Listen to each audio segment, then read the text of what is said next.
दोस्तों, मुंशी प्रेमचंद की कलम से निकली हर कहानी समाज का सच बयां करती है।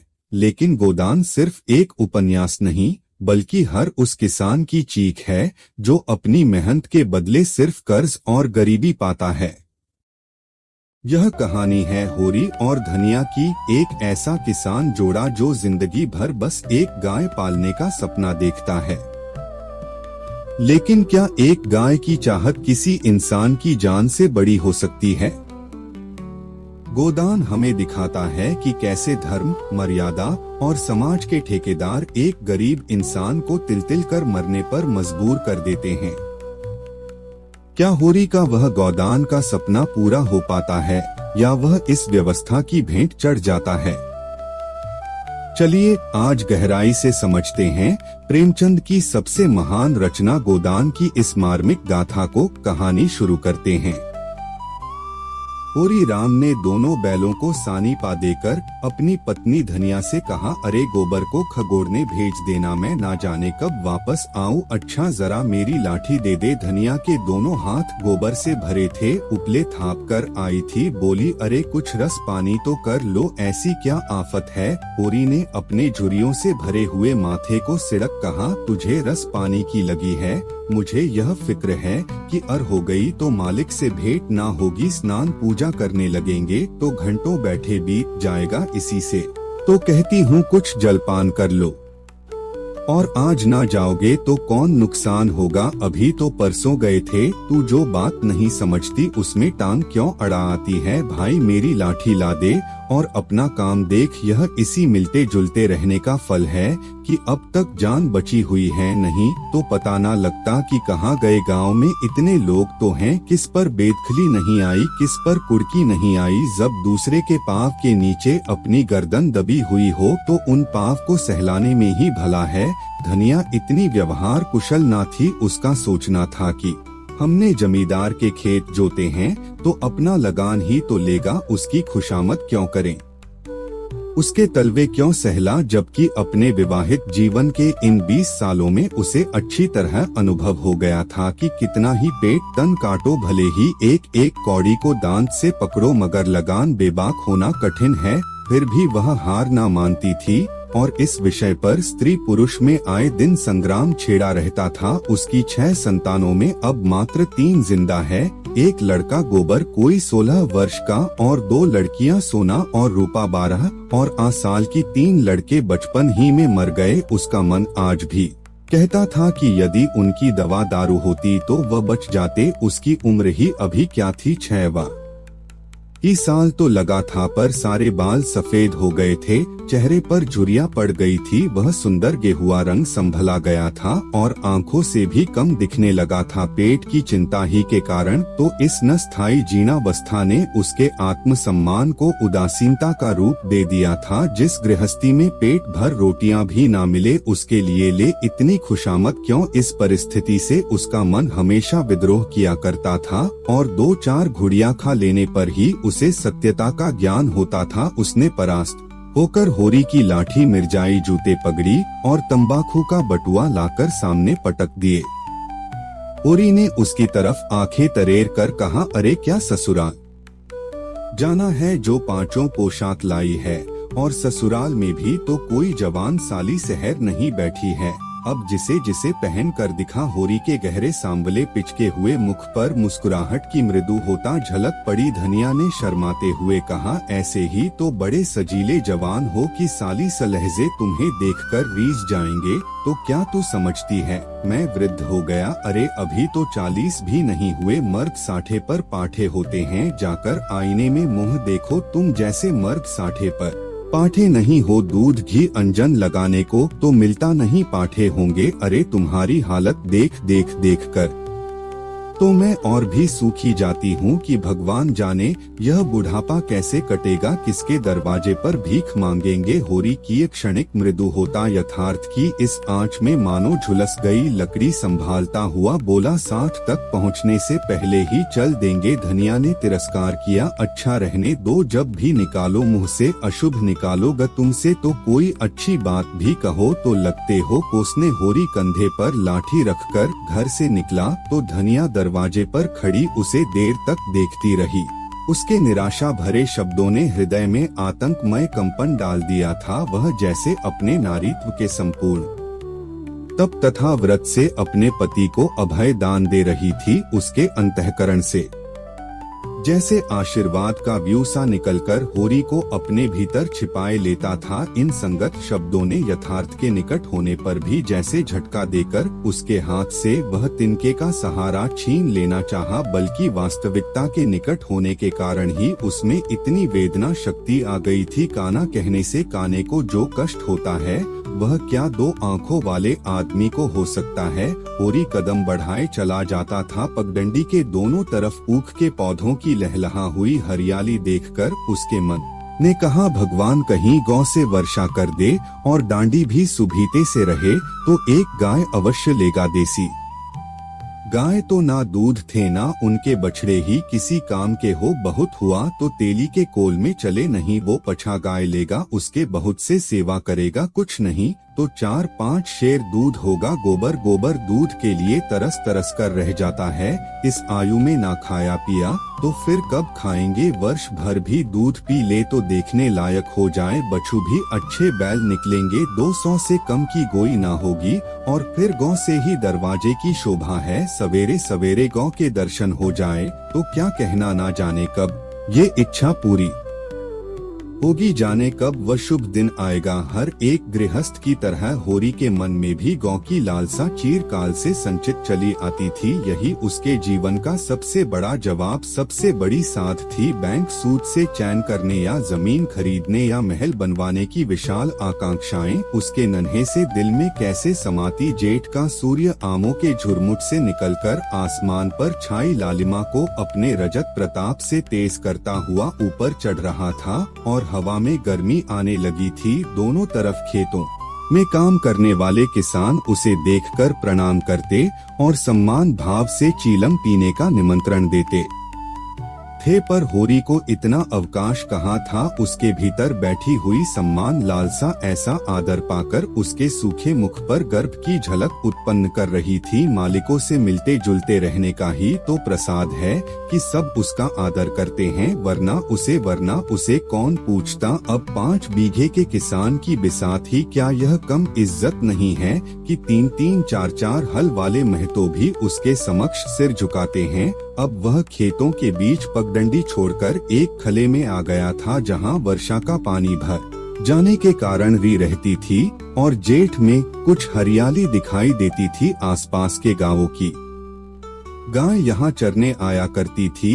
उस वक्त भी यहाँ की हवा में कुछ ताजगी और ठंडक थी। होरी ने 2-3 सांसें जोर से ली। उसके मन में आया कुछ देर यहीं बैठ जाए, दिन भर तो लू लपेट में मरना ही है। कई किसान इस गड्ढे का पट्टा लिखाने को तैयार थे, बड़ी रकम देते थे, पर ईश्वर भला करे राय साहब का कि उन्होंने स्पष्ट कह दिया यह जमीन जानवरों की चराई के लिए छोड़ दी गई है और किसी दाम पर भी ना उठाई जाएगी। राय साहब अभी तक पुरानी मर्यादा निभाते आते हैं, जो मालिक प्रजा को ना पाले वह भी कोई इंसान है। सहसा उसने देखा भोला अपनी गाय लिए इसी और चला आ रहा है। भोला इसी गांव से मिले हुए पूर्वे का ग्वाला था और दूध मक्खन का काम करता था। अच्छा दाम मिल जाने पर कभी कभी किसानों को गाय भी बेच देता था।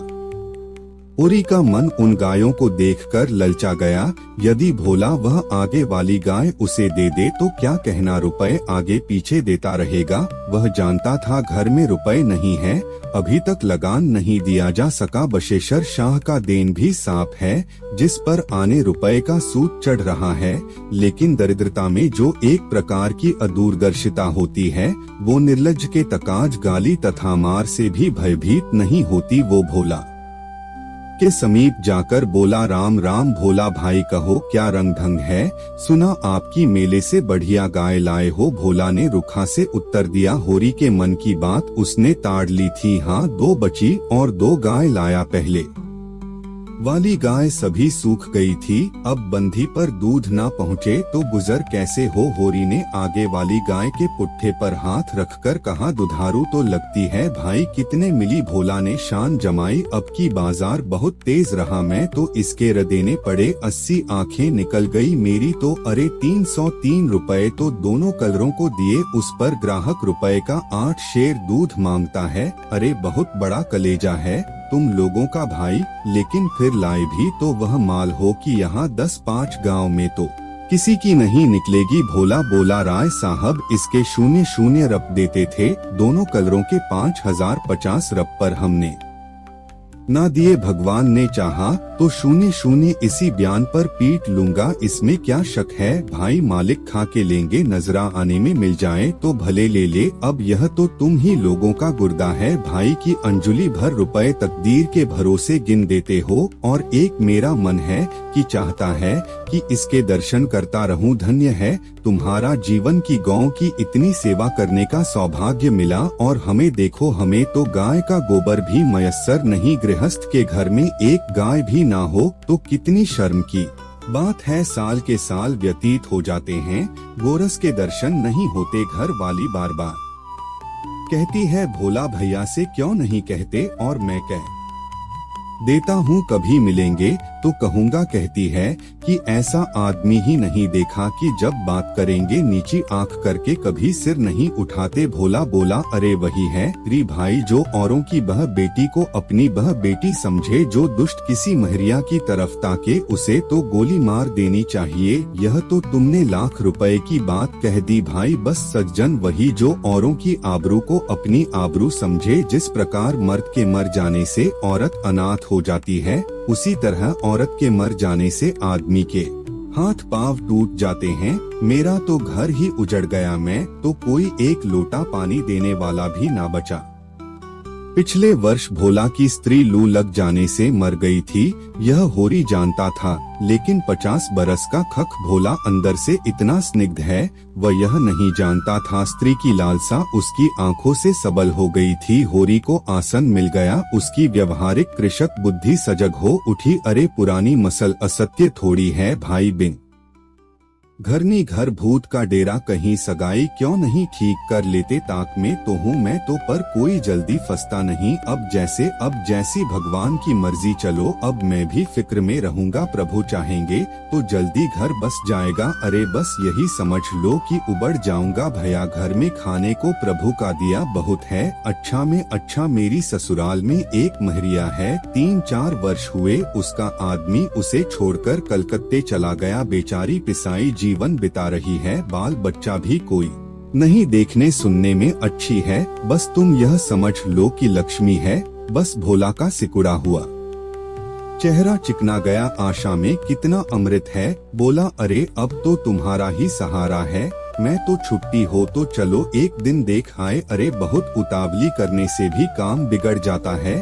अरे तो जब तुम्हारा मन हो तब चलो। उतावली कहे कि इस कबरी पर मन ललचाए हो तो ले लो। अरे अरे नहीं, यह गाय मेरे मान की नहीं है दादा, मैं तुम्हें नुकसान नहीं पहुंचाना चाहता। जैसे इतने दिन बीते हैं वैसे और भी बीत जाएंगे। अरे तुम तो ऐसे बात करते होरी जैसे हम तुम अलग हैं। अरे तुम गाय ले जाओ, दाम जो चाहे दे देना, 0 रप ही दे देना जाओ, पर मेरे पास नगद नहीं है दादा, समझ लो। अरे तो तुमसे नगद रुपया मांगता कौन है भाई। होरी की छाती गज भर की हो गई। 0 में गाय महंगी ना थी, ऐसी बढ़िया डील डॉल। दोनों समय में 6-7 शेर दूध सीधी ऐसी की।